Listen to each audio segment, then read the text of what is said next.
As an entrepreneur, you already know how important it is to network, but how intentional are we when we get the chance to network? Well, here at Black Pyramid Media, we wanted to be a little bit more intentional about our networking. So we decided to start a series, and we wanted to bring you along for the ride.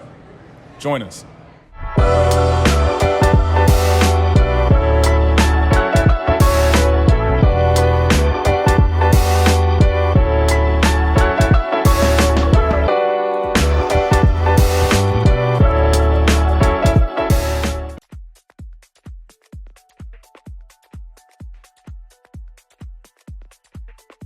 So my name is Warren Green, Black Pyramid Media, and today I've had the opportunity to come to an awesome networking event hosted by my guy here, and we wanted to take some time. We wanted to interview him, talk with him, ask a few questions, and to be able to give you guys some awesome information about what they're doing here in the area and how you can potentially join as well. So one of my first questions for you is, how do you approach a networking event like this? Do you have like a meaningful strategy for building relationships?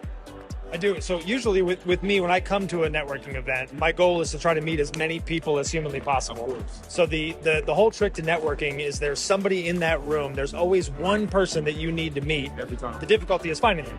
So what my strategy is always just to meet as many people as I can and to be interesting to them, right? Not interested in them necessarily. Of course, that's great as well, but to be interesting to them. I want them to remember my name. Of course. I want them to know me when I leave the room. Yep. And the easiest way to do that is to be interesting in some way. So try to find what's interesting to that person. That's a great answer, especially like when you know your target audience, you know who you're trying to get after. You want to make sure that, like you said, to that person, you say the right things because you want to be memorable. Yeah.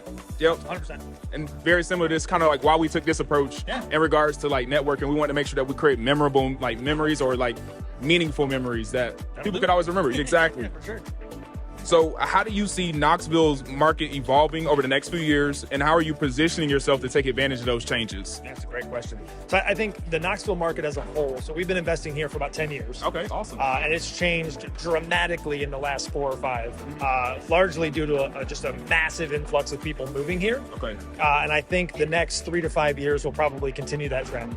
So for me, my goal is really to position myself is really to be in a position to take advantage of as much of that as possible, right? And a big part of that is networking. That's why we created this meeting, is to help raise our awareness of what's going on in Knoxville, and to help raise people's awareness of who we are. Because that puts us in a position that if you find a deal and it's something you don't know how to do, don't want to do, it's too big for you, it's too small for you, you know me, I'm the real estate guy. Yep. So I think for me, the best way to position yourself is through networking. Come to events like this. There's 6-7 meetings like this in Knoxville. This is clearly the best. That's why it's called that. Yeah. But there's a bunch of other events, and to position yourself is by networking. The second side of it, where I see it going, is just rampant growth. I think anywhere in the Southeast specifically, but I think Tennessee is uniquely positioned there with no state income tax and some other things that make Tennessee popular. Yep. I think we have a massive amount of growth coming, and it's just a matter of being in a position to capitalize on it by being knowledgeable, by having capital, by knowing the market, by knowing the area, by knowing people, and networking gets you all of that. 1,000,000%. All right, a couple more questions for you. Yeah. So, what is the biggest challenge you faced in your real estate career, and how did you overcome it? Man, that's a good one.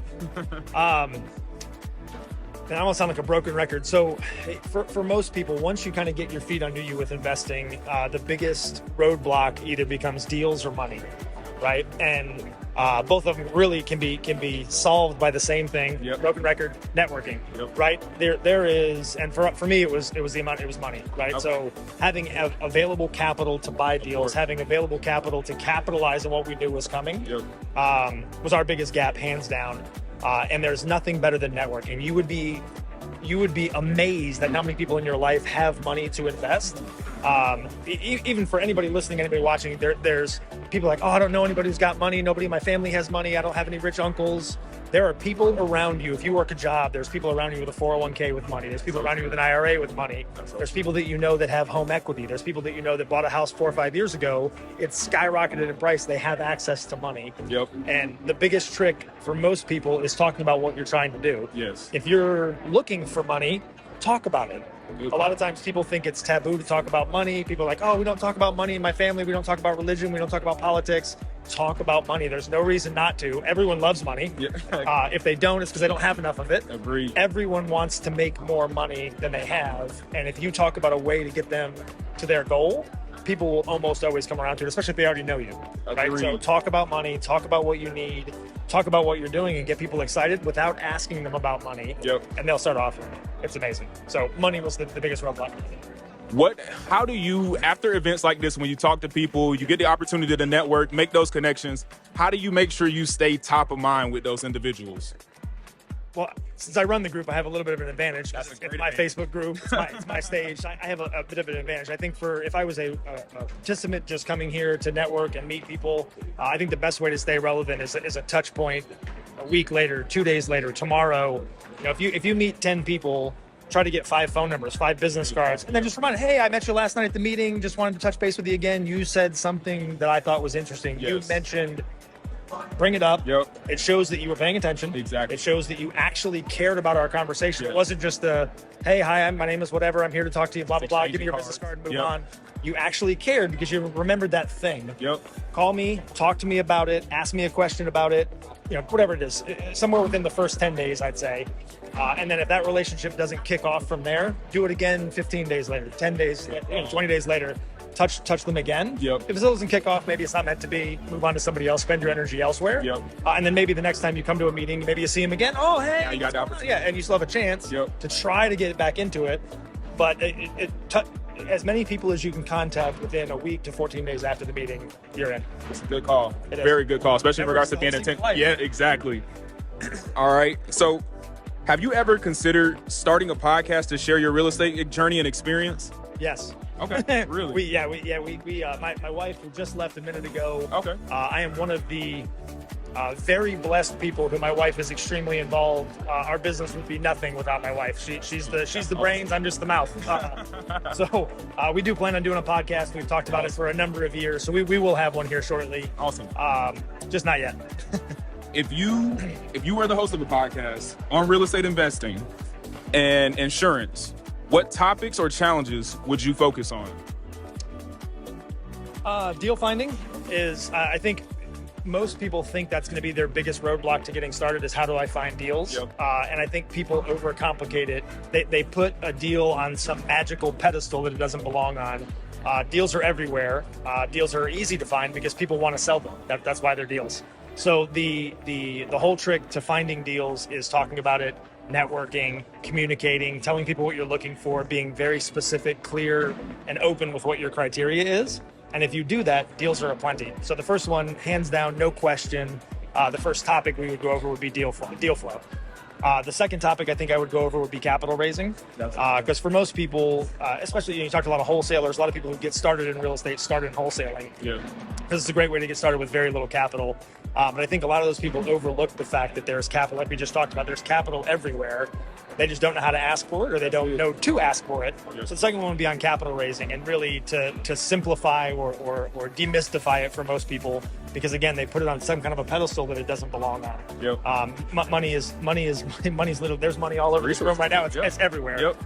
You just have to ask for it. So that'd be the second one. And then the third one would be on the power of networking. Again, don't want to sound like a broken record. Not sure how you're going to cut it up, but networking we've talked about a lot in the last 5 minutes. And I think that's because it's literally the key to life. It doesn't matter whether we're talking about your W-2 job, your circle of friends, trying to find your significant other that you're looking for. Networking is the whole trick. The more people you talk to, the more deals you'll get, the more money you'll raise, the more dates you'll get, whatever it is we're talking about. It's a contact sport. Yep. So I think the trick to networking is being very intentional with it. And again, people shy away from it. It's not comfortable. Not everybody likes to walk up and talk to people. Yep. But you have to do it. Like whatever it is you want to succeed in, you got to network. It's the only way. It's literally the only way. All right. So my last question for you, and I'm gonna let you go. Yeah. So how do you see the role of podcasts and social media in connecting with potential investors and partners? Massive. There's social media specifically, I think podcasts also play a role in it, especially to help raise your, whether it's, I don't know what the right word will be, brand awareness, yes, or your role in the community, however you want to phrase it. I think podcasts do that for sure. Social networking, social media, I don't know what you could spend your time on that's more valuable, to be 100%. So Another form of networking. Absolutely. So if you build a brand on social media, you build a following on social media, and all of the things we've talked about so far will come to you because you're seen as you have a role of authority. So social media is incredibly important, and it's also incredibly easy to build a following, or to at least to move. You might not become, the Kardashians or something like that overnight. It takes a lot of work to get there. But to become, top of the pack in your town, in your city, in your community, in your neighborhood. It's a great start. It's not hard. And all you got to do is post a couple times a day, post a couple times a week, and post value.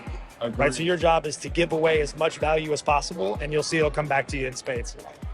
Now, tell everybody where they can find you, name of your group, all that good information. So we do two different things. So number one is Knoxville's Best Real Estate Investor Meetup, which is where we are tonight. Correct. And you can find us on Facebook at Knoxville's Best Real Estate Investor Meetup. It's a Facebook group.